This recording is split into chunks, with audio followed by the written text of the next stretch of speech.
पंथ ये पंचम वेद निराला, नव ज्योति जगाने वाला। हरि नाम यही, हरि नाम यही, हरि नाम यही, हरि धाम यही। जग के मंगल की आरती, पापियों को पाप से तारती। श्री भागवत भगवान की है आरती, पापियों को पाप से है तारती।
नित्यं बुद्धिप्रकाशाय दीपज्योतिः नमोऽस्तु ते। मंत्रपुष्पाञ्जलिः। हरिः ॐ माहेदागं हवेः राजाननमे असुदर्शवीरगं सर्वगणगं सस्ताये आत्मशनि व्रजा शनि वर्षो शनिलो कशन्यभज शनि अग्निः राजां बहुलां मे करोतवन्ना भयोरेतो वशमाशुधत्त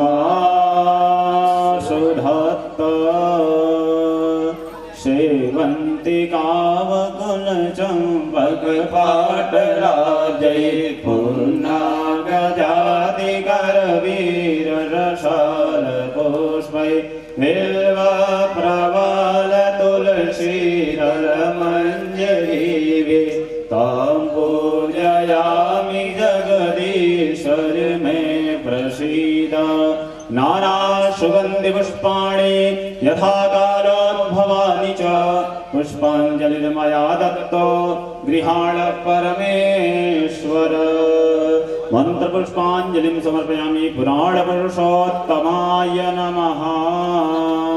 बोले कृष्ण कन्हैया लाल की जय। श्रीमद्भागवत महापुराण की जय जय श्री राधे। समस्त भक्तजन करबद्ध प्रार्थना करके पूज्य महाराज श्री से प्रार्थना करें, हे महाराज जी आप हमें कथामृत का रसास्वादन कराएं। जय जय श्री राधे।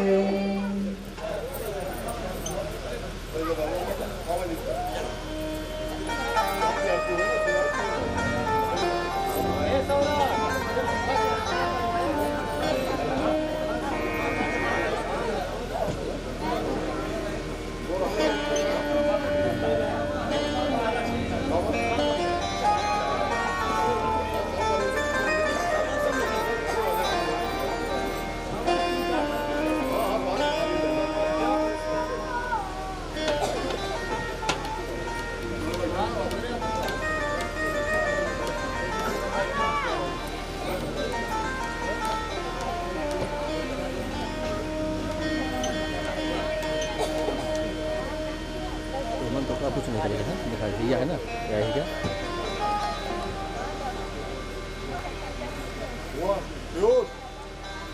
बदलता है ना, आराम से गाड़ी में से नहीं हम में है मिले वो हरगिज ना हटाए जाते हैं सच्चे दरबार में माधव के दुख दर्द मिटाए जाते हैं। ऐसी ही दैवी संपदा संपन्न भक्तजनों के मनमानस में जब धार्मिक कार्य की इच्छा प्रकट होती है तो भागवत जी का आगमन हो जाता है। आप अपने पुरुषार्थ से सब कुछ पा सकते हो दुनिया में। सज्जनों, पुरुषार्थ समझ रहे हैं कि नहीं? परिश्रम, त्याग, आप अपने पुरुषार्थ से सब कुछ पा सकते हो।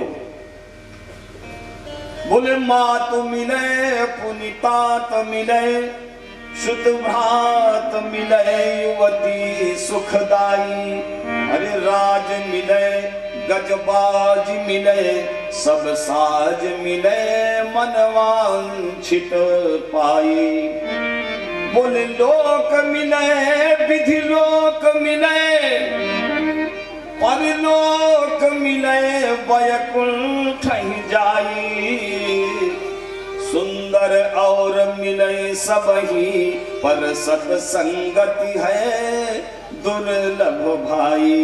बिनु सत्संग विवेक न होई, बिनु सत्संग विवेक न होई। राम कृपा बिनु सुलभ न सोई, बिनु सत्संग विवेक न होई, बिनु सत्संग विवेक न होई। राम कृपा बिनु सुलभ न सोई, बिनु सत्संग विवेक न होई। राम कृपा बिनु सुलभ न सोई। बिना सत्संग के विवेक जागृत होता नहीं प्यारे बंधुओं। और सत्संग केवल भगवत कृपा का फल है, ओनली वन। भगवान को जब बड़ी दया आती है तो मानव शरीर प्रदान करते हैं।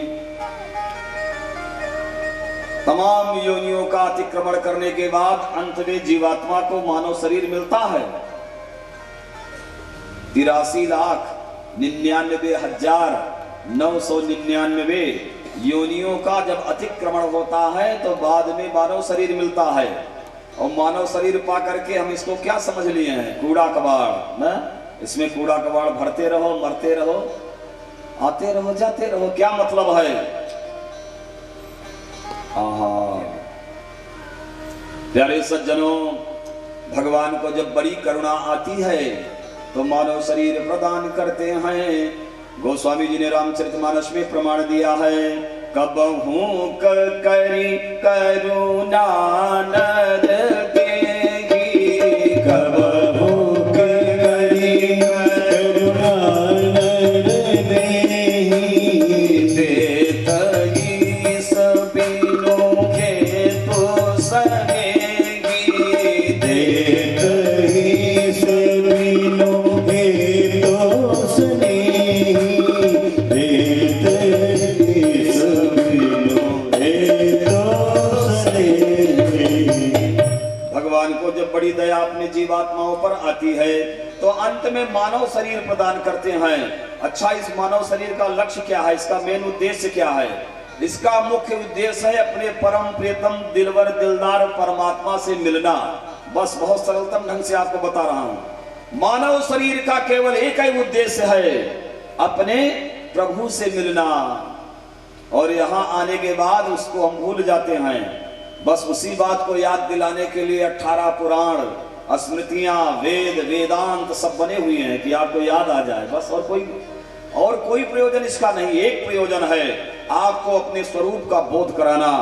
को हम, मैं कौन हूं, क्या करने यहां आया हूं और क्या कर रहा हूं, अपने स्वरूप का बोध कराना ही प्रयोजन है प्यारे, और कोई प्रयोजन नहीं है। कथा एक गंगा है, उस गंगा में स्नान करने से केवल शारीरिक ताप की निवृत्ति होती है। जो गंगा बह रही है हिमालय से निकल करके गोमुख से, और गंगा सागर में जाकर मिलती है। चाहे जहां स्नान करो, चाहे काला काकर, मानिकपुर, श्रृंगबेरपुर, प्रयागराज, कहीं भी नहाइए, उस गंगा स्नान से केवल शारीरिक तापों की निवृत्ति होती है। बोले गंगा मैया की जय। तो क्या गंगा मैया आपके पाप को धोने में सक्षम नहीं है?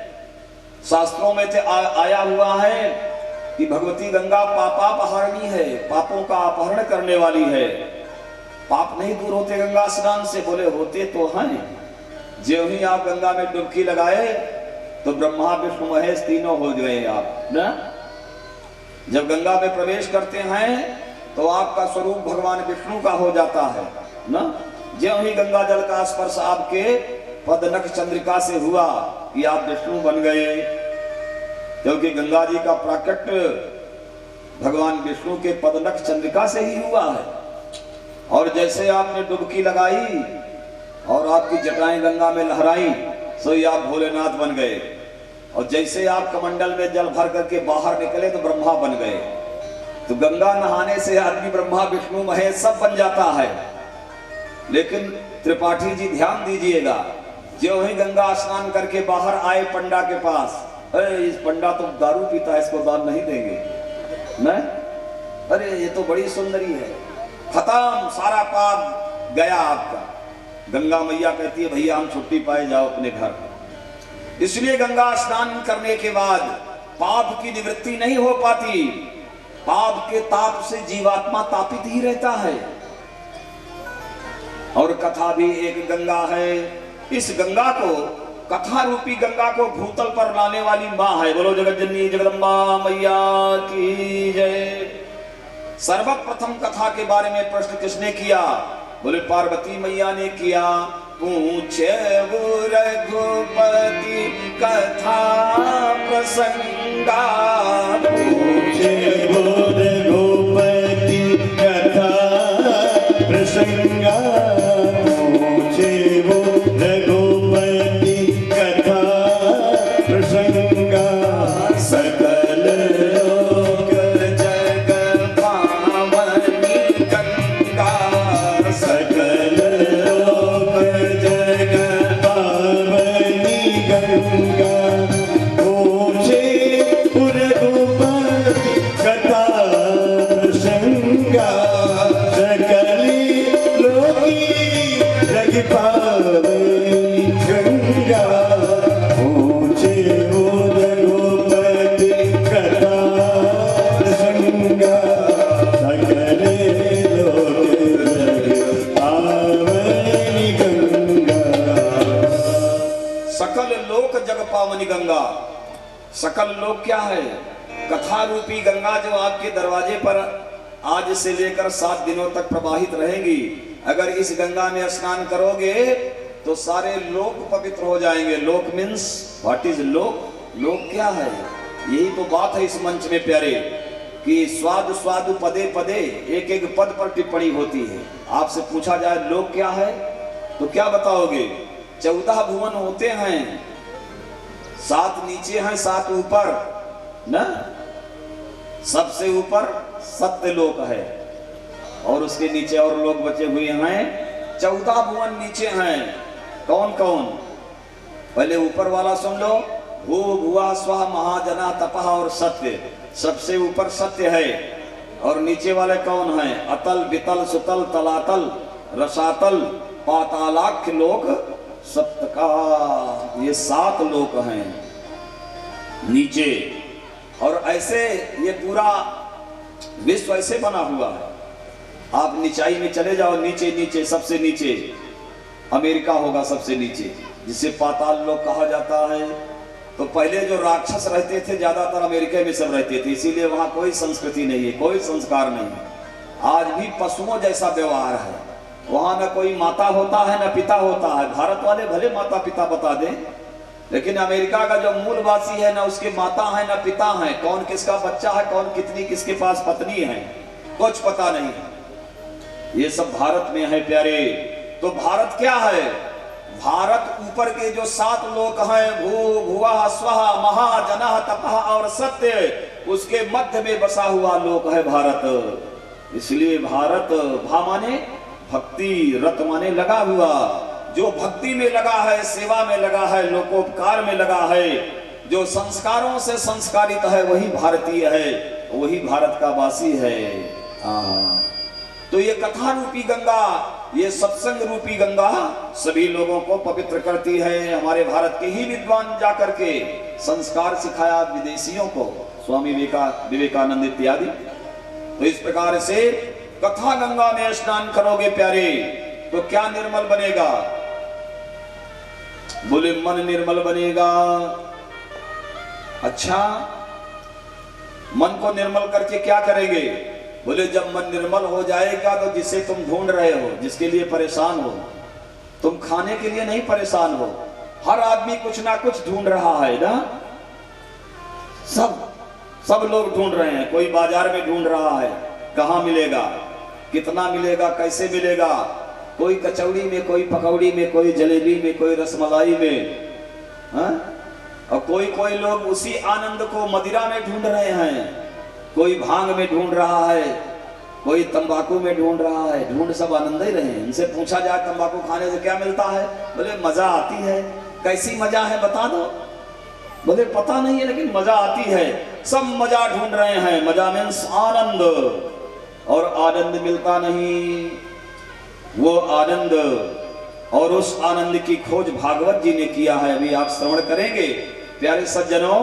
इस प्रकार भागवत श्रवण करने से मन निर्मल हो जाता है। अब कैसे हुआ क्रम से आप सुनते रहेंगे। ए तस्मात् परम किंचिन मनस्सुद्ध्यै न विद्यते, बुध जन्मांतरे भवेत् पुण्यम कदा भागवतम लभेत। कदा लभेत? भागवत की प्राप्ति कब होती है? यदा जन्मांतरे पुण्यम भवेत। जब पुण्य का बैलेंस एकदम खचाखच भर जाता है तभी भागवत जी का आगमन होता है। बोलिए भागवत भगवान की जय। सच्चिदानंद रूपाय विश्वोत्पत्त्यादि हेतवे तापत्रय विनाशाय श्री कृष्णाय वयं नुमः। भागवत के महान प्रवेश के पूर्व ही कृष्णद्वैपायन व्यास जी ने मंगलाचरण किया है। वैसे भागवत जी का जो विशिष्ट मंगलाचरण है, जो वाद मुक्त मंगलाचरण है, भागवत जी वाद मुक्त ग्रंथ हैं और उनका मंगलाचरण भी वाद मुक्त है। इस पर तो विशेष प्रकाश कल के सत्र में डाला जाएगा। और मंगलाचरण अच्छा, मंगलाचरण क्यों किया जाता है? बोले हमारी ऋषियों की यह परंपरा है। ग्रंथादौ ग्रंथ मध्ये ग्रंथांते चा मंगलमाचरणीयम इति शिष्टाचारः। किसी भी ग्रंथ के प्रारंभ में और मध्य में अंत में मंगलाचरण किया जाता है। ये हमारी ऋषि परंपरा है, शिष्टाचार है। ये शिष्टाचार क्या है? बोले शिष्ट जनानाम आचारः शिष्टाचारः। शिष्ट जनों के द्वारा जो आचरण संहिता चली आ रही है उसी को शिष्टाचार कहते हैं। तो किसी ने पूछ लिया कि भैया हम ये जानते ही नहीं कि शिष्ट किसे कहा जाता है। त्रिपाठी जी, यदि आपसे पूछा जाए कि शिष्ट कौन है तो क्या उत्तर दोगे? बोलो, शिष्ट किसे कहते हैं? आप लोग कहते नहीं बड़ा शिष्ट है भाई, बड़ा सभ्य है। तो फिर सभ्य की परिभाषा बताओ ना, क्या है? सभ्य किसे कहेंगे, शिष्ट किसे कहेंगे? तो सुनो, शिष्ट किसे कहा जाता है? बोले आर्यावर्त निवासिनो जे ब्राह्मणाः। आर्यावर्त में रहने वाले जो ब्राह्मण हैं, आर्यावर्त निवासिनो जे ब्राह्मणाः कुंभी धान्या अलोलुपाः अल्पकाले नैव कांचित् विद्यायाः पारंगताः ते भवन्तु शिष्टाः। आर्यावर्त में रहने वाले जो ब्राह्मण हैं, जो थोड़े ही समय में किसी विद्या का अध्ययन और अर्जन करके और बहुत थोड़े से ही साधन में अपने आप को व्यवस्थित कर लेते हैं। कुंभी धान्यालोलुपाः, अगर उनके घर में थोड़ा सा अनाज भी बचा हुआ है उसी में संतोष कर लेते हैं, उन्हीं को शिष्ट कहा जाता है। बोलिए भागवत भगवान की जय। अब आजकल शिष्ट की परिभाषा क्या हो गई है? हाँ, जिसके यहाँ जितना भ्रष्टाचार हो जाने के बाद उसी को शिष्ट माना जाता है। शिष्ट की परिभाषा बहुत सूक्ष्म है प्यारे, तो इसलिए मंगलाचरण किया गया है।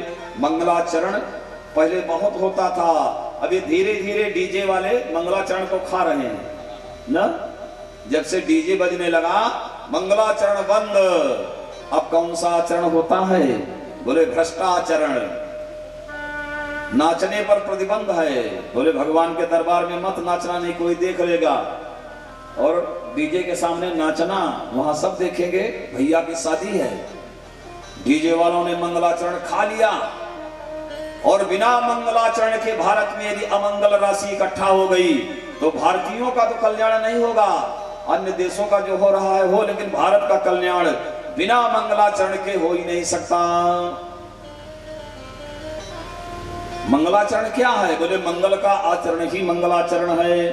पहले जब किसी के यहाँ ब्याह शादी हो तो हमारी माताएं देवी माता का पूजन करती थी और गीत गाती थी।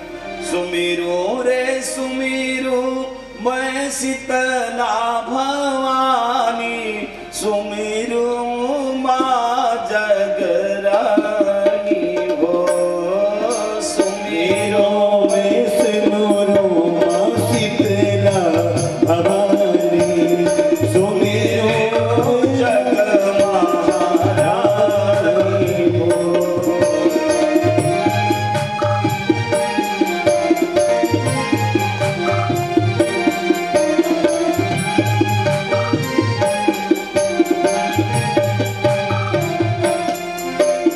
तोहरे सहारे मैया मई जग ठान्य हो। तोहरे सहारे मैया में जग ठान्य हो। मोरी जग पूजनी होई हो। मोरी जग पूरन होई हो। सुमिरो रे सुमिरो मैं शीतला भवानी, मैया मोरी जग महारानी हो। सुमिरो में सुमिरो मां शीतला भवानी, मोरी जग पूरन होई हो। अब क्या होता है? बोले डीजे बज गया, चलो नाचो। ये संस्कार बच्चों के अंदर डाल रहे हैं। हम देख रहे हैं छोटी छोटी बेटियां, छोटे छोटे बच्चे बस आमने सामने नृत्य कर रहे हैं ठुमक ठुमक करके डीजे के सामने। और ऐसे नाचते नाचते बस इनके अंदर एक संस्कार रह जाएगा कि नाचना चाहिए, नाचने वाला सामान ले आओ। मंगलाचरण बंद हो गया, भ्रष्टाचरण प्रारंभ हो गया, और भ्रष्टाचरण की परिणति आप देख ही रहे हो क्या हो रहा है समाज में सज्जनों। इसलिए भागवत के आदि में प्रारंभ में व्यास जी ने महात्म्य में भी मंगलाचरण किया है। आहा,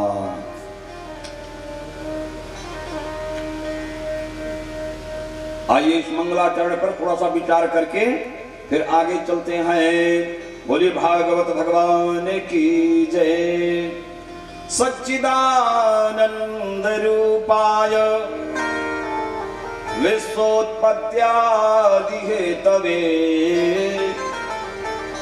तापत्रय विनाशाय श्री कृष्णाय वयं नुमः। श्री कृष्णाय वयं नुमः। वयं नुमः, हम सब भगवान श्री कृष्ण को नमस्कार करते हैं। अच्छा, कृष्ण को नहीं करते, बोले श्री कृष्ण को करते हैं। श्री शब्द क्यों लगा दिया? बोले श्रयते इति श्रियः, श्रयते सेव्यते वा। स्वामी कृपात्री जी महाराज अपनी राधा सुधा में वर्णन करते हैं कि भगवान कृष्ण जो हैं, इनकी आधारभूता केवल राधा जी हैं, किशोरी जी। अगर राधा नहीं रहेगी, श्री नहीं रहेगी, तो कृष्ण का अस्तित्व ही समाप्त हो जाएगा। निर्गुण निराकार निधर्मक ब्रह्म का अस्तित्व तो रहता नहीं। अगर कृष्ण का अस्तित्व देखना है, राम जी का अस्तित्व देखना है, तो वैदेही जी और राधा जी से देखो। कृष्ण को धारण करने वाली स्त्री है, श्री माने राधा जी, किशोरी जी। और ऐसे भी अगर ये माताएं ना रहें तो हम आप लोग बेकार हो जाएं, किसी मतलब के नहीं है। सारी व्यवस्था को धारण करने वाली मां है। बोलो राधा रानी सरकार की जय। इसलिए श्री कृष्णाय वयं नुमः, राधा के सहित हम सब भगवान को नमस्कार करते हैं। भगवान का एक नाम है घनश्याम। भैया, भगवान का एक नाम है घनश्याम। घन श्यामः घनश्यामः, जो बादल सो काले काले हैं, ऐसे परमात्मा को घनश्याम कहा जाता है। अच्छा, बादल का कार्य क्या है? बोले घनश्याम का कार्य है बरसना, और घनश्याम तभी बरसेंगे जब बरसाने वाली होगी साथ में। अकेले कभी बरस नहीं सकते न। सुनो बरसाने वाली, अरे गुलाम तेरो बनवारी। सुनो बरसाने वाली, गुलाम तेरो बनवारी।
क्या गाना शुरू कर दिया।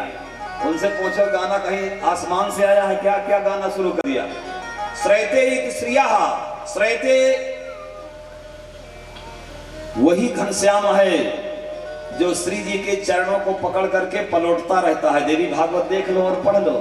सुन बरसाने वाली गुलाम तेरो बनवारी, गुलाम है वो बनवारी, बिना राधा के रह ही नहीं सकता। बिना शक्ति के शिव भी सब हो जाता है। ऐसे स्मृतियों का दिव्य ज्ञान ही इन गीतों में है, कहीं अलग से गीत नहीं बना हुआ है प्यारे।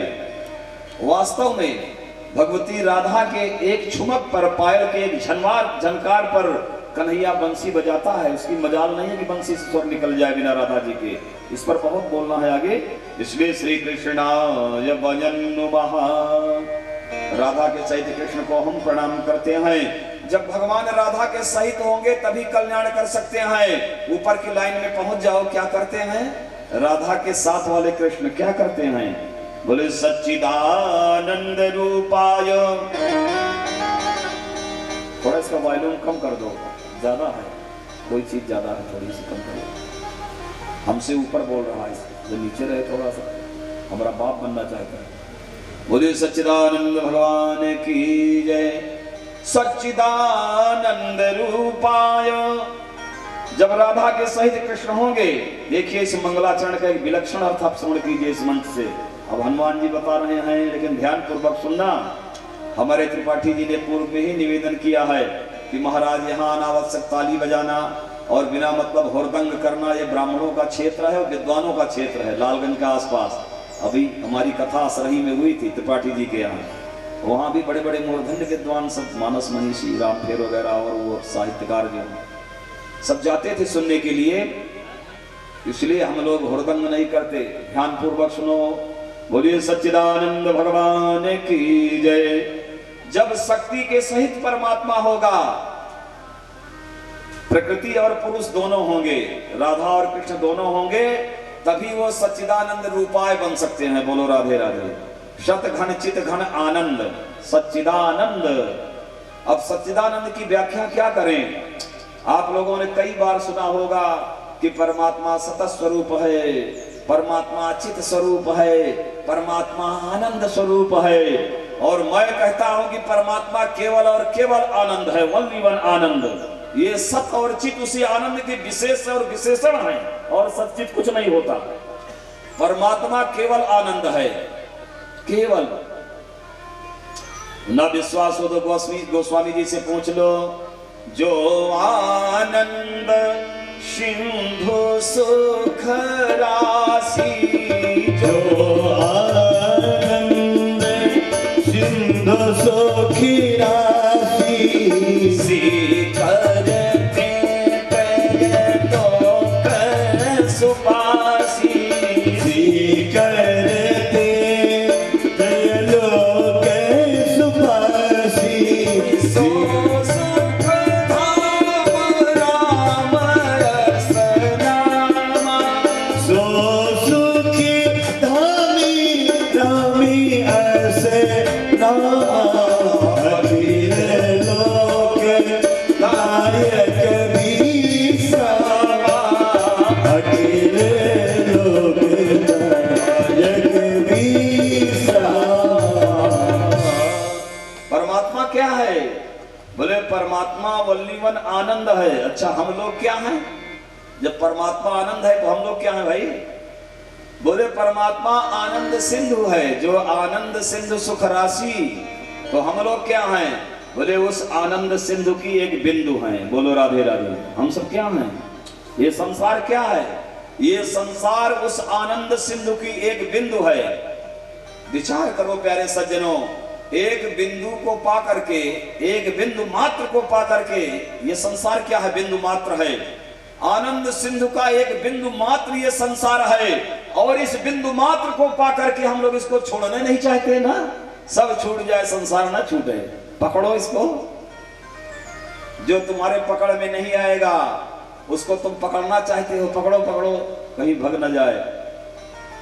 और जिसे पकड़ना चाहिए उधर जाना ही नहीं चाहते हो।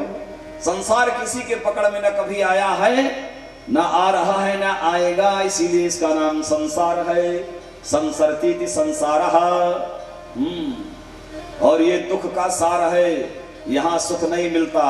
अगर भजन करोगे तो सुख का अनुभव होगा, और तो यहाँ सब दुख ही दुख है। थोड़ी देर के बाद अभी भूख लग जाएगी, दुख है।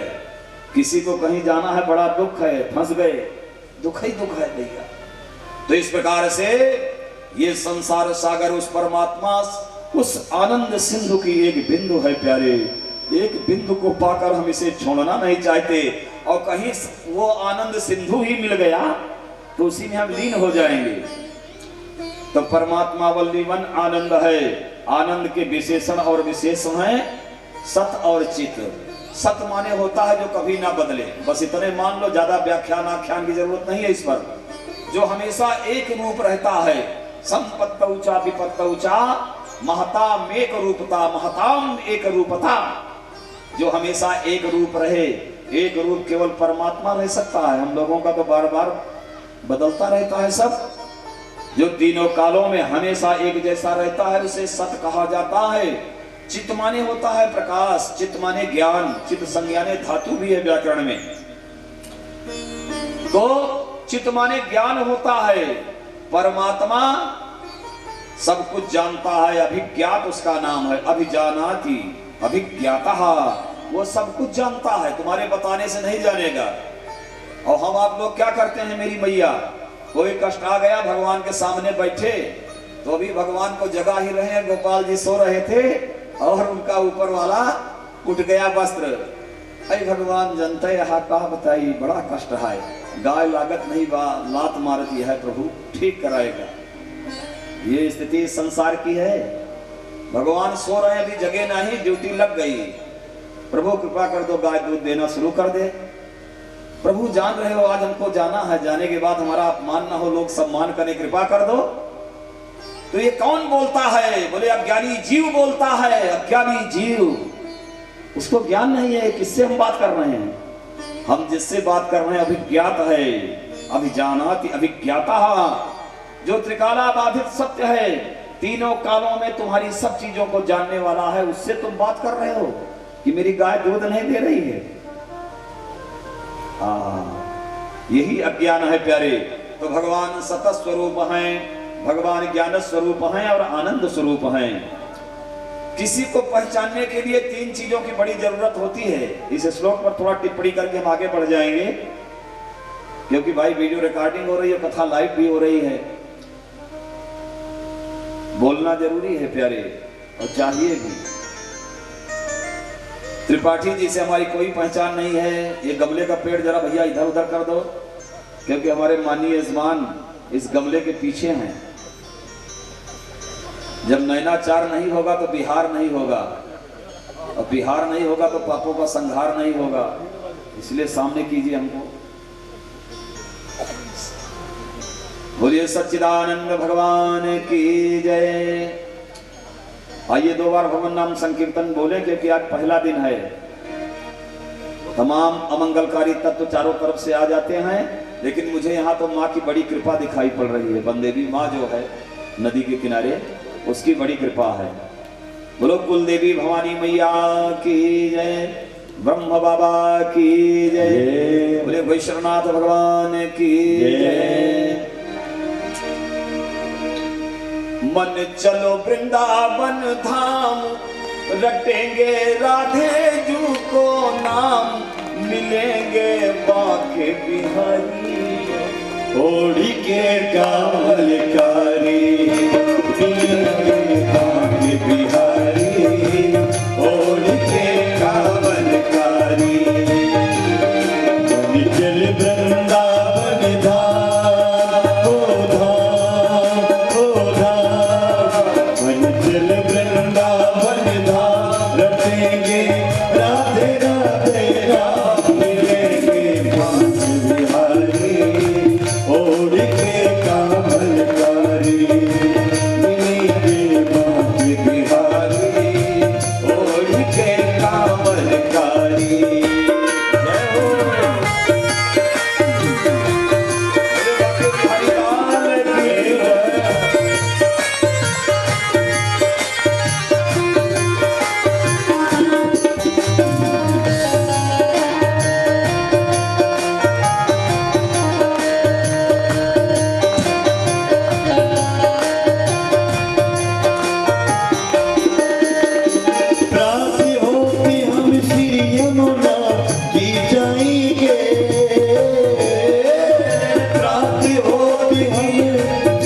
रागी जाएंगे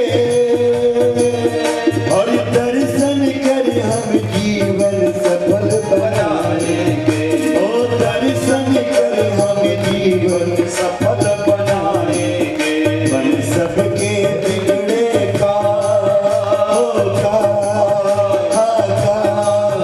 बन सबके बिगड़े का रखेंगे राधे जू को राम मिलेंगे राम बिहारी होड़ के कामलकारी मिलेंगे राम बिहारी होड़ के कामलकारी। चल वृंदावन धाम मिलेंगे आगे मिलेंगे कुंज बिहारी होड़ के कामलकारी मिलेंगे कुंज बिहारी होड़ के कामलकारी।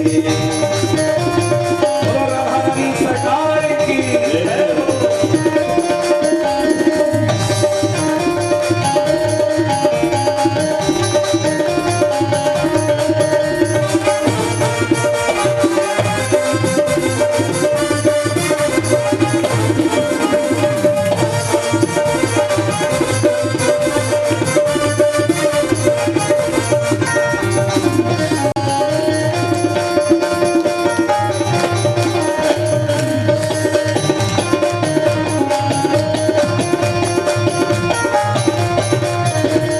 देश देश के नर नारियां आते हैं हो देश देश के नर नारियां आते हैं। अक्षय तीज के तरस यहाँ सब पाते हैं। अक्षय तीज के तरस यहाँ सब पाते हैं। सबको मिलेंगे श्याम श्याम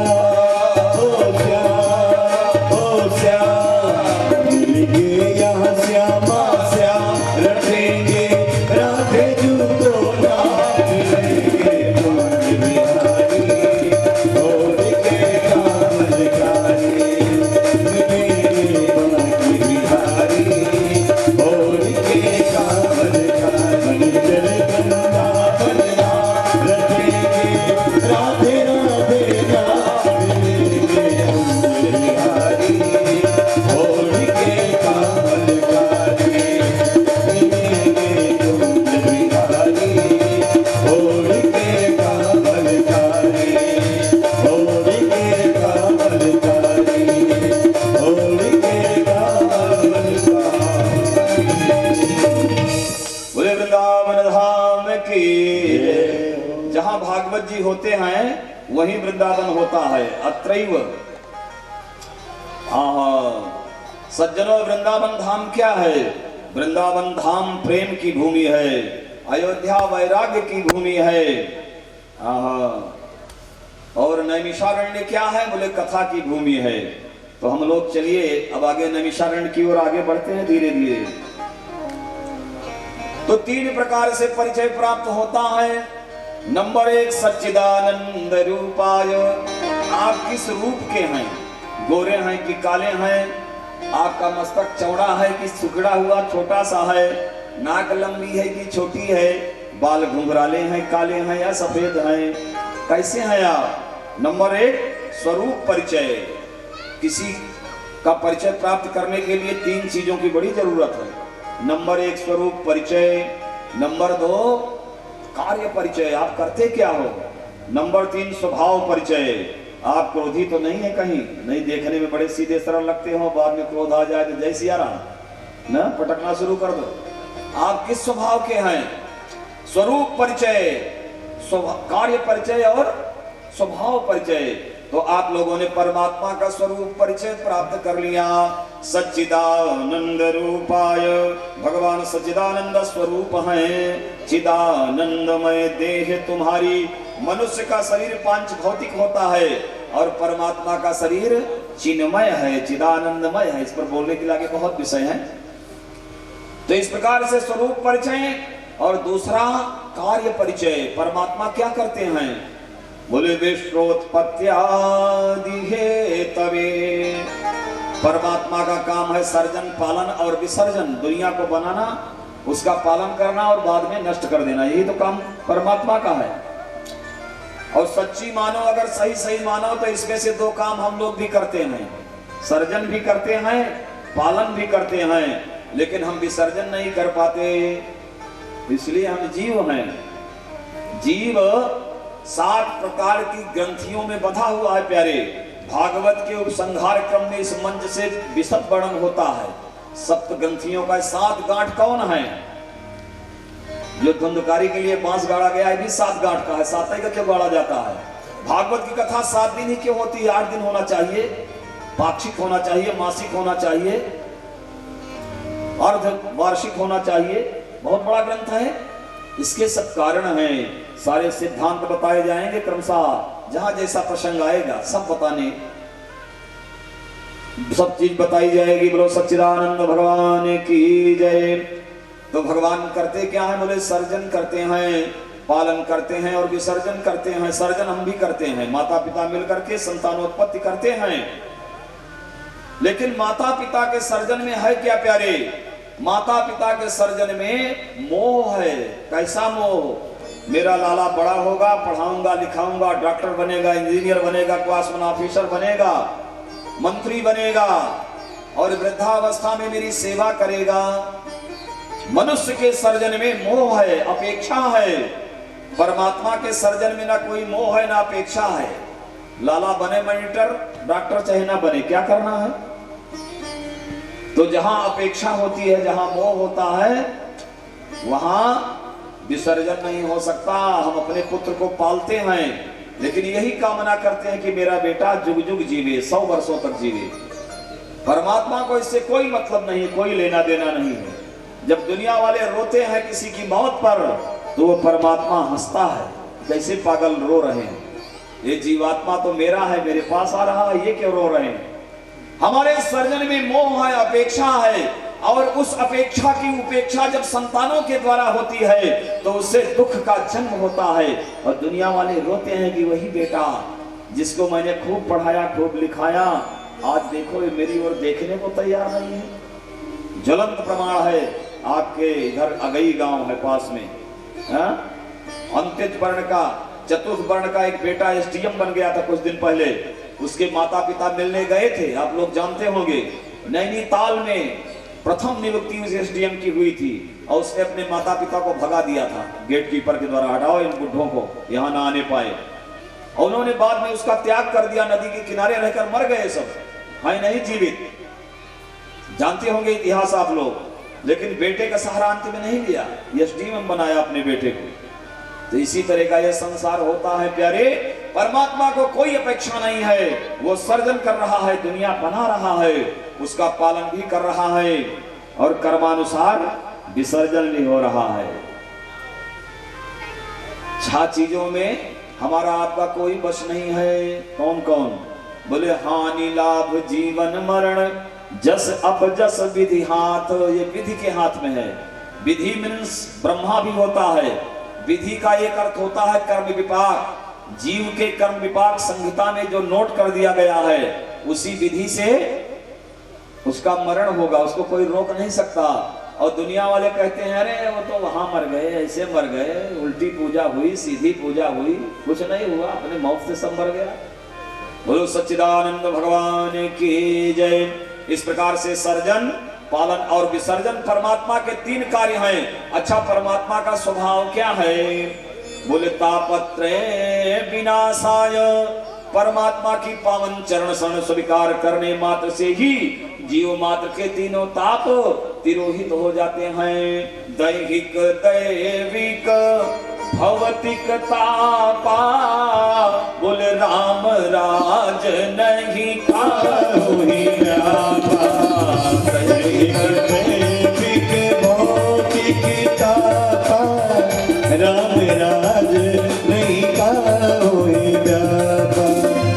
दैहिक, दैविक, भौतिक तापा। राम राज नहीं खाओहि व्यापा। जहां परमात्मा राम का राज्य होता है, श्याम का राज्य होता है, ये तीनों ताप तापित नहीं कर सकते। इस समय राम राज्य चल रहा है, जितने लोग बैठे हैं सब राम राज्य में है, कोई ताप नहीं है, कोई शोक नहीं है। ऐसे ही राम राज्य की स्थापना के लिए हमारे पूज्यपाद ब्रह्मलीन स्वामी करपात्री जी ने संकल्प लिया था, लेकिन भारत के इन दुष्ट नेताओं ने कुछ नहीं करने दिया। आज उसकी परिणति देख लो, कितना भ्रष्टाचार, कितना पापाचार, कितना दुराचार हो रहा है। भारत में राम राज्य की स्थापना होनी चाहिए। बोलो राघवेंद्र सरकार की जय। तो परमात्मा की पावन चरण शरण अगर एक बार आपने स्वीकार कर लिया प्यारे, ये तीनों तापों से आप मुक्त हो गए। सच्ची शरणागति तो होनी चाहिए, सकृत एवं प्रपन्नाय। एक बार अगर सच्ची शरणागति परमात्मा के श्री चरणों में हो गई जीव की, सब दुख खत्म, कोई दुख नहीं रहेगा। ये भगवान का हुआ स्वभाव परिचय। ऐसे श्री कृष्ण के पाद पद्मों में हम सब प्रणाम करते हैं। बोलो सच्चिदानंद भगवान की जय। अच्छा, ये भागवत क्या है? What is Bhagwat? बोले भगवता प्रोक्तम भागवतम।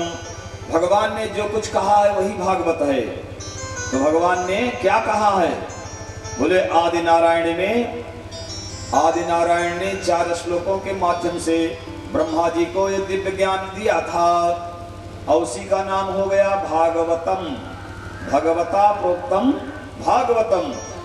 जब व्यास जी ने भागवत को बढ़ाया भैया, 4 श्लोकों का उन्होंने वर्धन किया, बढ़ाया, और वही 4 श्लोक बढ़ करके 18,000 श्लोक बन गए। बोलो भागवत भगवान की जय।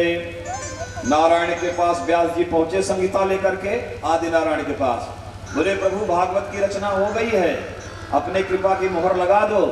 तो वहां लक्ष्मी जी बैठी थी पासे में। बोले हटाओ इसको, ले जाओ, इस पर कोई मोहर नहीं लगेगी ना।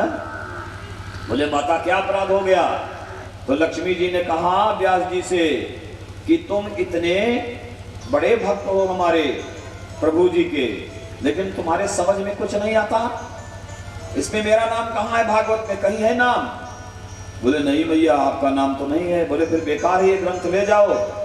तो व्यास जी ने कहा नहीं माता, इस भागवत में पहला नाम आप ही का है। तो पहले भागवत पुराणम था, जहां पुराणों की गणना आती है। मत्वजम भक्वजं चैव व्रत्रयं वा चतुष्टयम् अनाप लिंग कूस्कानि पुराणानि प्रचक्षते। ये 18 पुराण हैं। तो वहां भा से केवल भागवत है, श्रीमद् भागवत नहीं है। व्यास जी ने तुरंत उसमें श्रीमद् शब्द जोड़ दिया। भागवत के पहले श्रीमद्। श्रीमद् मतलब भगवती लक्ष्मी से युक्त है, बिना उनकी कृपा के भागवत नहीं हो सकता। तो बोलिए लक्ष्मी माता की जय। इसलिए श्री कृष्णाय भजन नुमः। श्रीमद् भागवत भगवता प्रोक्तम भागवतम। भगवान ने जो कहा है वही भागवत है। तो दूसरे सज्जन वहां बैठे थे, उन्होंने कहा मेरा भी एक विचार है। आपका क्या विचार है? बोले भक्त सच्चिदानंद भगवान की जय। कथा बेची नहीं जाती, लेकिन मुझे दुख है सज्जनों इस बात का, और विशेष कष्ट है कि हमारे ही समाज के लोग कथा बेचने वाले व्यासों को लाते हैं। क्या ज्ञान आपको दे देंगे बताओ? क्या ज्ञान दे सकते हैं बेचने वाले? 3 लाख जमा करो, हमारे साथ संगीत है 80,000 वाली, पूरा एल्बम भरा पड़ा है, नाचने वाले हम किराए पर लाते हैं न, पांडाल लगवाओ 3 लाख वाला। तो आप उनके यहां जाकर धन दबा करते हो, और किसी भी कथा का तत्व तुम्हें नहीं बता सकते, क्योंकि उनका ध्यान केवल गाने में है, ताली बजवाने में है, और ज्यादा से ज्यादा नचवाने में है। इससे कल्याण जीव का नहीं होगा। भागवत आत्मरंजन का विषय है। बोले भागवत भगवान की जय। सुधी श्रोता जन ध्यान देंगे, भागवत आत्मरंजन का विषय है, भागवत मनोरंजन का विषय नहीं है। आज मनोरंजन ही तो चल रहा है सीधा भागवत के नाम पर, आत्मरंजन खत्म हो गया। स्वामी शुक्राचार्य ने कहा देवताओं, यदि कथा सुनना है तो बैठ जाओ, चुपचाप सुन लो, विनिमय की बात मत करो। बोले नहीं गुरुदेव, एवं विनिमय जाते सुधार आज्ञा प्रपीयताम। जब हम विनिमय कर लेंगे, अरे बोले हम कहा कह रहे हैं कि तुम हमें अमृत दो, हम तुम्हें कथा देंगे। हम बिना विनिमय के आपको कथा सुना देंगे, तो हमें अमृत क्यों देना चाहते हो? बोले अमृत महाराज परीक्षित को देना चाहते हैं। स्वामी शुक्राचार्य ने कहा देवताओं पूछ लो फिर महाराज परीक्षित से, ये तुम्हारा अमृत पीना चाहते हैं कि नहीं पीना चाहते। स्वामी शुक्राचार्य ने महाराज परीक्षित से पूछ लिया। बोले राजन ये देवता लोग अमृत लेकर आए हैं, अमृत पान करना चाहते हो क्या? अमृत पी लो, नहीं मरोगे, जीते रहोगे। बोले महाराज देखिए हम भी ऐसे वैसे राजा नहीं हैं। हाँ हमारा नाम है विष्णुरात, विष्णुना राता दत्ता राधाने धातु है। भगवान विष्णु के द्वारा हम प्रदत्त किए गए हैं, हम तो मरे पैदा हुए थे। परीक्षित का जब जन्म हुआ था, कल उनके जन्म और कर्म की कथा आएगी। तो जैसा जन्म हुआ, जैसे जन्म हुआ बालक मर गया, क्योंकि अश्वत्थामा का ब्रह्मास्त्र लगा हुआ था, महाभारत में कथा आई हुई। परीक्षित मर गए, भगवान कृष्ण ने संकल्प लेकर इनको जीवित किया था। बोले हम कोई ऐसे वैसे नहीं, हम सब जानते हैं। क्या जानते हो राजन? तो महाराज परीक्षित बताने लगे। बोले गुरुदेव अमृत किसी को अमर बना ही नहीं सकता। बोलिए सच्चिदानंद भगवान की जय। हम आप लोगों से पूछ रहे हैं कि अमृत पीने वाले क्या अमर होते हैं? आपने केवल ये सुना होगा कि अमृत अमर बनाता है, और मैं आपको पूरे प्रमाण और पूरे चैलेंज डंके के चोट पर कह रहा हूं कि अमृत किसी को अमर नहीं बना सकता। अमृत का गुण दूसरा है प्यारे सज्जनों, हमने चिंतन किया है, खोज किया है, तब बताऊंगा, ऐसे थोड़ो। बोलिए सच्चिदानंद भगवान की जय। एक प्रमाण मैं आपको दे रहा हूं।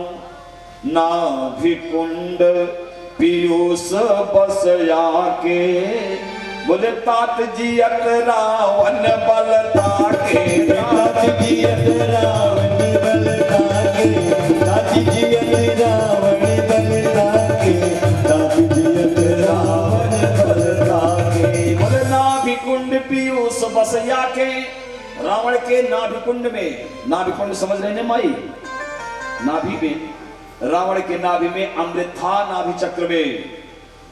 और विभीषण जी राम जी से कह रहे हैं कि नाथ बस, नाथ भी जियत रावण बलता के, इसीलिए नहीं मर रहा है प्रभु, आप बार बार मार रहे हो, सिरोच्छेदन कर रहे हो, रावण नहीं मर रहा है।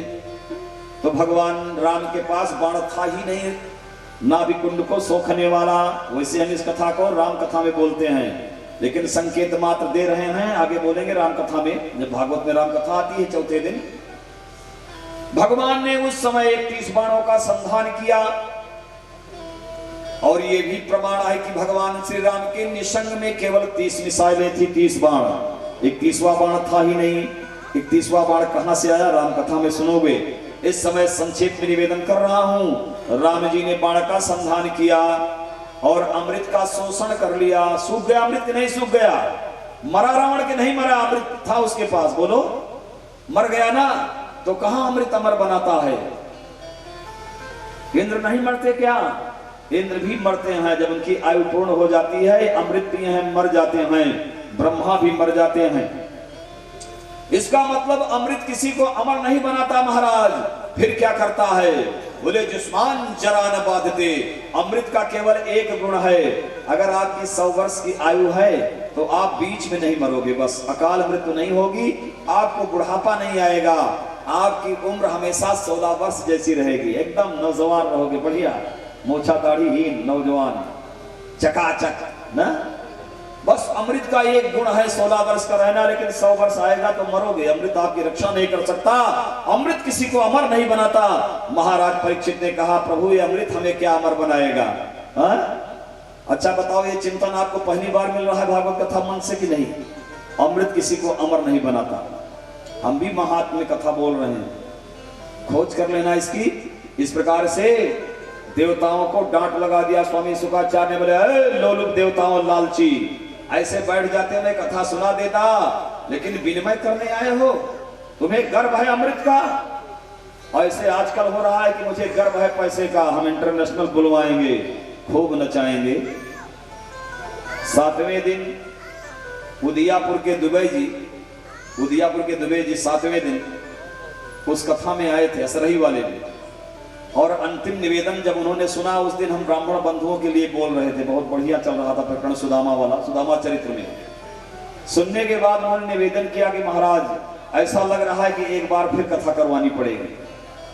आप उन तत्वों का निवेदन कर रहे हैं खोज करके। बोलिए सच्चिदानंद भगवान की जय। ये अमृत क्या है? क्व सुधा क्व कथा लोके क्व चाह क्व मणिर महान ब्रह्मरा तो विचार्य एवं तदा देवान जहां सहा। स्वामी शुकाचार्य ने कहा भले ही समुद्र मंथन से बहुत परिश्रम करके अमृत मिला, इसी अमृत के लिए देवासुर संग्राम हुआ, भीषण संग्राम हुआ था, फिर भी देवताओं अमृत के महत्व को, उसके तत्व को महाराज परीक्षित जानते हैं, इसलिए गो आउट, चले जाओ यहां से, भागो। ततो देवान जहासहा, देवताओं को डांट लगा दी, हंसी उड़ा दिया। जहास माने हंसी।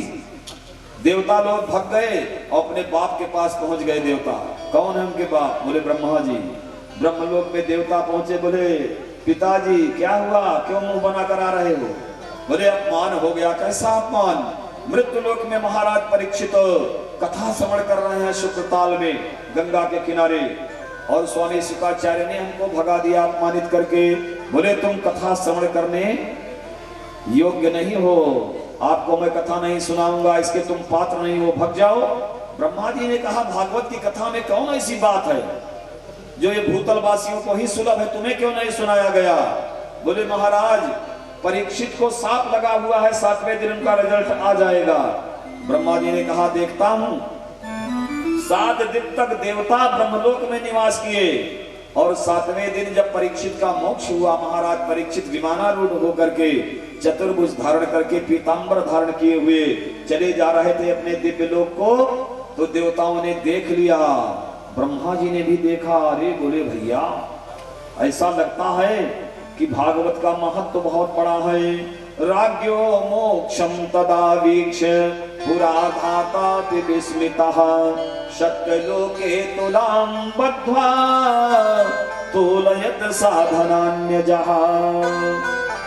राजा के मोक्ष को देख करके ब्रह्मा जी विस्मित हो गए, और अपने लोक में तराजू लगा करके भागवत जी को एक पलड़े पर धरा, दूसरे पर सारे साधन रख दिए, वेद वेदांत उपनिषद स्मृतियां। भागवत जी का पलड़ा नीचे चला गया, जिसमें गुरुत्व होता है वही तो नीचे जाएगा। ब्रह्मा जी ने दुंदुभिनाद करवा दिया। बोले भैया मेनिरे भगवत रूपम शास्त्रम भागवतं कलौ पठनात् श्रवणात् सद्यो वैकुंठ फलदायकम।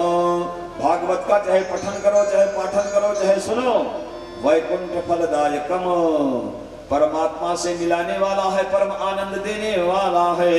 ब्रह्मा जी ने दुंदुभिनाद किया, लेकिन ये सप्ताह श्रवण की विधि कहां से आ गई? सूत जी महाराज वर्णन करते हैं कि सप्ताह श्रवण विधि कुमारैस्तस्य भासितः कुमारैः। कई भाषिता बोले कुमारैः भाषिता। कुमारैः माने सनक सनंदन सनातन और सनातन सनत कुमार। सनक सनंदन सनातन सनत कुमार ये सब ब्रह्मा जी के मानस पुत्र हैं, सनकादिक कुमार, और ये ब्रह्मा जी के मानस पुत्र हैं। कौमार सर्ग में इनकी उत्पत्ति होती है। एक समय की बात सूत जी महाराज वर्णन कर रहे हैं। एक समय की बात महात्मा नारद जी विषादापुरी पहुंच गए, बद्रीनारायण धाम, और बद्रीनारायण धाम में अपने अग्रजों का उन्हें दर्शन हुआ। अग्रज माने संकादिक कुमार। संकादिक कुमारों ने जब नारद जी को देखा तो नारद जी दीनहीन दिखाई पड़े। कुमारों ने पूछ लिया कथम ब्रह्मन् दीन मुखः कुतश्चिंता तुरो भवान, कहां जा रहे हो दौड़ते हुए, आपका मुखमंडल क्यों सूखा है? इदानीं शून्य चित्तोसी, ऐसा लग रहा है जैसे तुम्हारा धन कोई उठा ले गया। अरे आपके पास तो कोई धन नहीं है, सांसारिक केवल राम नाम का धन है। हरिशरणम एव धनम भवतः पार्श्वे अस्ति, आपका मुंह कैसे लटका हुआ है? तवेदम मुक्त संग से, आप जैसे मुक्त संग ऋषि को ये शोभा नहीं देता। भगवान का दास कभी ना हुए उदास। जब भगवान का दास ही उदास हो जाएगा तो संसार वाले क्या करेंगे?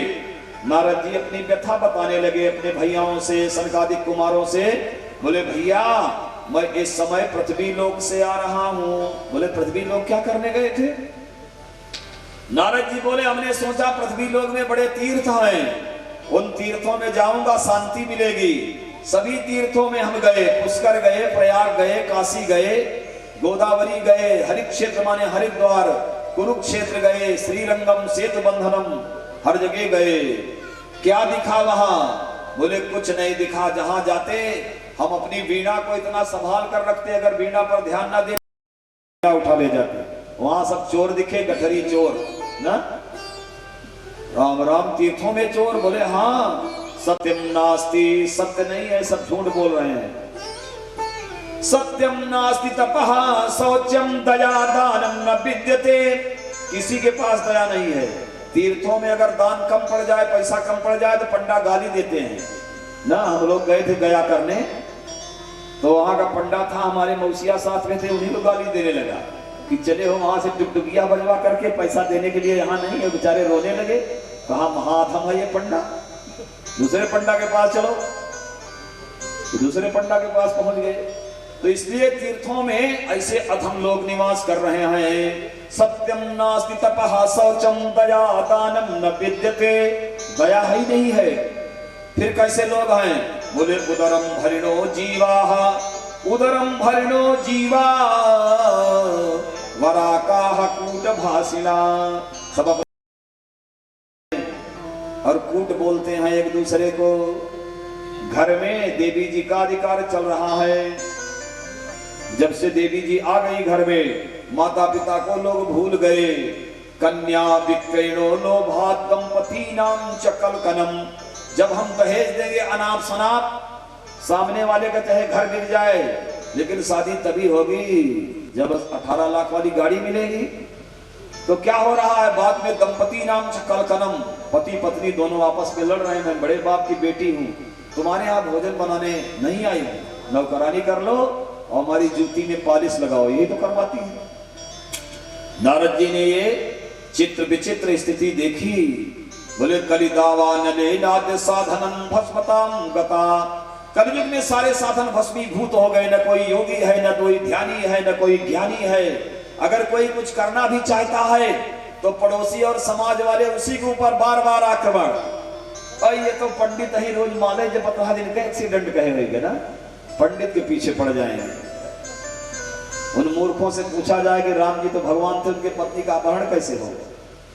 ऐसा मूर्खत्व समाज में व्याप्त हो गया है।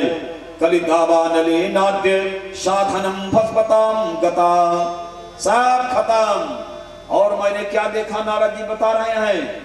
बोले हम जब गए कलयुग में भैया, तो वहां की माताओं को देखा तो उनके बाल छोटे हो गए हैं। स्त्रियः केश शूलिन्यः। नारद जी कह रहे हैं, मैं नहीं कह रहा माताओं। जिन माताओं के बड़े विशाल केश हुआ करते थे, वो सब बलकटी हो गई। बोलो सच्चिदानंद भगवान की जय। शास्त्र में लिखा हुआ है कि माताएं अगर एक बाल भी काट देती हैं तो पति की आयु 1 महीने की कम हो जाती है। यही कारण है कि सबके पति फटाफट एक्सीडेंट में, कहीं रोग में, कहीं बीमारी में मरते रहते हैं। भारतीय नारी कभी अपने केशों को नहीं कटाती। ये हमारी भारत की परंपरा है और संस्कार है माताओं। इस पर हम 10 स्कंद में और बोलेंगे। बोलो सच्चिदानंद भगवान की जय। ध्यान रखना, विषयों को बोला जाएगा इस पर। नारद जी ने कहा कि स्त्रियः केश शूलिन्यः।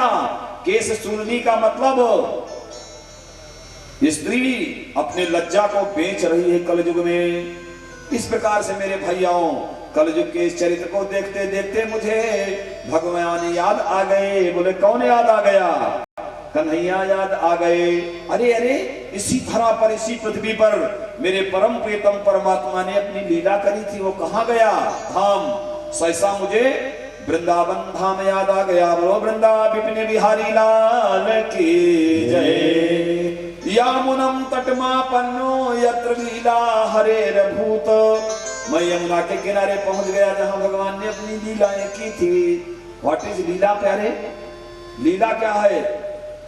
स्वामी अखंडानंद जी महाराज अपने भागवतामृतम में वर्णन करते हैं लीला की व्युत्पत्ति। लीला क्या है महाराज जी? बोले लयनम लाती लीला। जो आपको परमात्मा के श्री चरणों में लय कर दे, उसी को लीला कहा जाता है। हाँ? और सब नौटंकी है। तो मैं वहां पहुंच गया, लेकिन वहां जाने के बाद और विचित्र दिखाई पड़ रहा है। क्या? बोले एक तरुणी है, नवांगना है, 16 वर्षीय नवांगना तरुणी युवती रो रही है। और जब वो रोती है तो उसके चारों तरफ कई स्त्रियां खड़ी हैं, जल्दी जल्दी पंखा चलती हैं, कोई जल का छींटा देती है, अरे देवी मत रो, ठीक हो जाएगा। तो क्या हुआ, मैंने देखा कि उसके पास 2 बुढ़े भी पड़े हुए हैं, वृद्धौ द्वौ पतितौ पार्श्वे, उसके पास 2 बुढ़े पड़े हैं। और वो बुढ़े कैसे हैं, बोले निशिष्टं तावचेतनौ, थोड़ी थोड़ी सांस ले रहे हैं, अचेतन अवस्था में हैं। बेचारी चारों तरफ देख रही है लेकिन कोपि त्राता न विद्यते। और मेरे भैयाओं, जब उसने मेरी तरफ देखा तो दूर ही से हमको आवाज लगा दिया, ए बाबा भो भो साधो क्षणं तिष्ठ, एक क्षण के लिए आ जाओ बस बाबा मेरे पास। क्या करोगे देवी मुझे बुला करके? बोले आपके आने से मेरी चिंता चली जाएगी, बहुत कष्ट है मुझे। सच्चा साधु सच्चा संत प्यारे आपके जीवन में अगर एक क्षण के लिए मिल जाए तो आपकी सारी चिंताओं का वो नाश कर देगा, उसे संत कहते हैं। हा? संतों का क्षण और अन्न का कण कभी बर्बाद नहीं करना चाहिए। महाभारत के प्रसंग के अनुसार, बहुत बड़ा प्रसंग है इस पर, संतों का क्षण और अन्न का कण कभी बर्बाद नहीं करना चाहिए। कोई संत महात्मा आ जाए, योगी ध्यानी आ जाए तो मत पूछो कि मेरा लड़का किस डिवीजन में पास होगा, शादी कब होगी, महाराज ये बता दो, आनंद कैसे मिलेगा, बस आनंद पूछो, आनंद चाहिए मुझे। इस प्रकार से मैं वहां पहुंच गया, बहुत समझाया उस देवी को, मैंने उससे उसका परिचय पूछ लिया, देवी तुम कौन हो? काशित तुम का इमऊ, ये कौन है? दोनों जो पड़े हैं तुम्हारे पास, कौ इमऊ का विमऊ कौ इमऊ, ये दोनों कौन हैं? और ये नारियां कौन है जो खड़ी है चारों तरफ? पद देवी सविस्तारम स्वस्य दुखस्य कारणम, हे देवी अपने दुख का पूरा कारण विस्तार से बताओ। तब उस युवती ने कहा, स्वामी जी अहम भक्ति ऋतिख्याता इमऊ में तनयऊ मतऊ, मैं भक्ति महारानी हूँ, ये बुढ़े दोनों मेरे बेटे हैं। महाराज जी ने अपना सर पकड़ लिया, बोले राम राम, माता 16 साल की, बच्चे 90 वर्ष के, ये कैसे हो सकता है? कैसा कौतुक है देवी, ये स्त्रियां कौन हैं? बोले गंगादि नदियां हैं मेरी सेवा में आई हुई हैं। तब भगवती मैया ने भक्ति ने अपना परिचय दिया। हमारे पूज्य गुरुदेव स्वामी सिद्धेश्वर आश्रम जी, उन्होंने भागवत तत्व नाम का एक खंड काव्य, एक ग्रंथ भी प्रकाशित किया है। उसमें बड़ा सुंदर वर्णन दिया है इस श्लोक का, और ये आध्यात्मिक चिंतन है हमारे पूज्य गुरुदेव का। भक्ति मैया अपना परिचय दे रही हैं। क्या? बोले उत्पन्ना द्रविणे साहम, हे नारद जी मैं द्रविड़ देश में उत्पन्न हुई। द्रविड़ देश तो आप लोग जानते ही हो, उसको क्या बताना है, लेकिन आइए इसका आध्यात्मिक अर्थ आपको बताते हैं। उत्पन्ना द्रविणे साहम, द्रविड़ देश किसे कहा जाता है? बोले द्रवितम हृदयम द्रविणम, जिस हृदय में दया हो वही भक्ति का प्राकट्य होता है। बोले भागवत भगवान की जय। भगवती भक्ति केवल दया और दीनता के आसन पर प्रकट होती है। जिस हृदय में दया हो, करुणा हो, बोले भरा नहीं जो भावों से, अरे बहती जिसमें रसधार नहीं, हृदय नहीं वो पत्थर है जिसमें स्वदेश का प्यार नहीं। हृदय नहीं वो पत्थर है जिसमें स्वदेश का प्यार नहीं। हृदय नहीं वो पत्थर है जिसमें स्वदेश का प्यार नहीं। स्वदेश माने अपना राष्ट्र, अपना राष्ट्र भारत, और राष्ट्र माने शरीर भी होता है। राष्ट्र शब्द के कई अर्थ हैं प्यारे वेदांत में, उपनिषदों में। राष्ट्र माने अपना शरीर। भरा नहीं जो भावों से जिसमें स्वदेश का प्यार नहीं, हृदय नहीं वो पत्थर है बहती जिसमें रसधार नहीं। जिस हृदय में दया नहीं है प्यारे, वो आतंकी है। बोलो आतंकी किसे कहा जाता है? हमारे आध्यात्मिक भाषा में आतंकवादी कौन है? जिसके हृदय में दया नहीं है। तो दयालु कृपालु हृदय में ही भक्ति मैया का प्राकट्य होता है। उत्पन्ना द्रविणे साहम द्रवितम हृदयम द्रविणम। आपको ये व्याख्या एक अनोखी सी लग रही होगी, लेकिन इसे हृदयंगम करो, बहुत मतलब की बात है। भक्ति हमेशा दयालु कृपाल हृदय में जन्म लेती है। अच्छा, ये भक्ति मैया बढ़ती कैसे हैं जीवन में? बोले वृद्धि कर्नाटके गता। कर्नाटक तो राज्य है, आप लोग जानते हो, लेकिन भक्ति मैया कैसे बढ़ती हैं? कर्ण रूपी अटक, कर्णे अटके कर्नाटके, कान रूपी दोनों से जब खुराक अंदर जाती है, माने सत्संग की तरंगे, कथा की तरंगे जब अंदर जाती हैं तो भक्ति अपने आप बढ़ने लगती है। यही इसकी खुराक है। बोलो राधे राधे।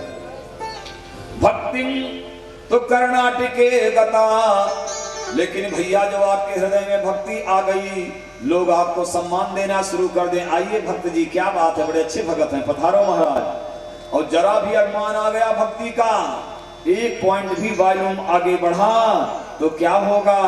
बोले क्वचिन क्वचिन महाराष्ट्र, क्वचित क्वचित माने थोड़ा थोड़ा, थोड़ा थोड़ा सम्मान जब भक्तों को मिलने लगे तो उन्हें संभल जाना चाहिए। अगर आप अपने भक्ति के मद में आ गए, हम तो भगवान के अनन्य भक्त हैं, लोग हमारी आरती उतार रहे हैं, और जो ही आपके अंदर अभिमान आया तो भक्ति मैया नारद जी से बता रही हैं, बोले गुर्जरे जीर्णतांगता। गुर्जर प्रदेश भी है जिसे गुजरात कहा जाता है। आध्यात्मिक अर्थ में गुर्जर माने होता है अभिमान। अत्यंत गुरवी गरीयसी, गुर्जर माने अभिमान। ज्यों ही अभिमान आया कि हम भी भक्त हैं, उसी समय भक्ति गई। जिस समय आपको आध्यात्मिक तरंगे मिले, आसन पर बैठकर आप पूजन कर रहे हो, पाठ कर रहे हो, कुछ भी कर रहे हो, जब कर रहे हो, असीम आनंद की प्राप्ति होती है कभी कभी, और उस समय अभिमान नहीं आना चाहिए प्यारे, उसमें डूब जाना चाहिए। वही क्षण होता है परीक्षण का। हाँ, वही क्षण परीक्षण का है। ज्यों ही अभिमान आया तो चली गई भक्ति मैया। इस प्रकार से भक्ति मैया ने अपना परिचय दिया। नारद जी ने कहा, मैया मैंने सब समझ लिया, घोर कलिकाल चल रहा है और इन दुष्टों ने तुम्हारे अंगों को खंडित कर डाला था, लेकिन तुम 16 वर्ष की कैसे हो गई? बोले जैसे ही मैं वृंदावन आई तैसे ही नवीन स्वरूपणी हो गई। क्यों? वृंदावन में ऐसी क्या बात है? भक्ति मैया बोली कि यहाँ किशोरी जी का निवास है। मैं तो आई वृंदावन धाम किशोरी